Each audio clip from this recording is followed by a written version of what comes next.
So you want to know what color profile to use on your Air S2 and how to grade it to make it look cinematic?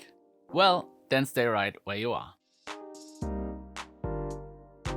I bought the DJI Air 2S on the day it came out since I wanted to buy a new drone this year anyways. And the Air S2 checked all the boxes for me, the most important one being 10-bit color.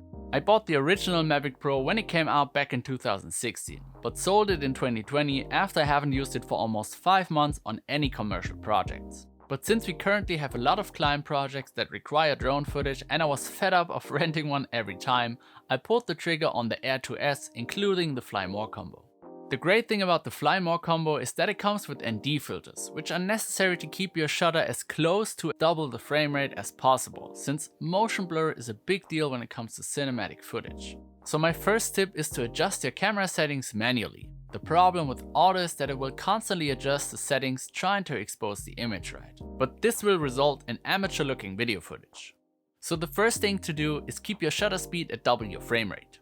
I shoot in 5.4K at 30 FPS and therefore keep the shutter at 60.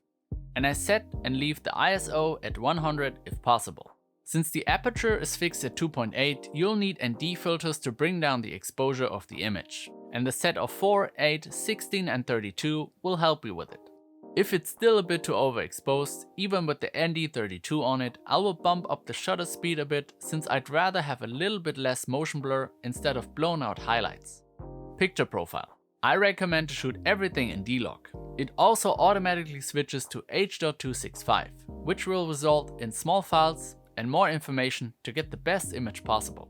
And finally, here's what you've probably been waiting for: how to color grade the Air 2S 10-bit D-Log footage. I use Adobe Premiere Pro as my editing and color grading software. I'm not saying that it is the best software, because it isn't, but it's what I've been using for over 7 years now and it works for me. I like my footage to be contrasty and saturated, and I always start with curves by applying an S-curve, which already makes a big difference. After that, I go to the basic tab and increase the saturation to about, and that's it. I could add one of my personal LUTs to give it a certain look if I want to, and that looks great as well, but it all depends on the look you're after.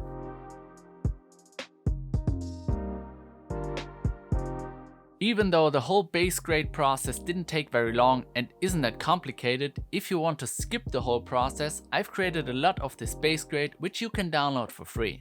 You'll find a link to the base grade LUT in the description down below. And if you want to grab my personal LUT as well, there's also a link in the description. Did I miss anything, or is there something that you do differently?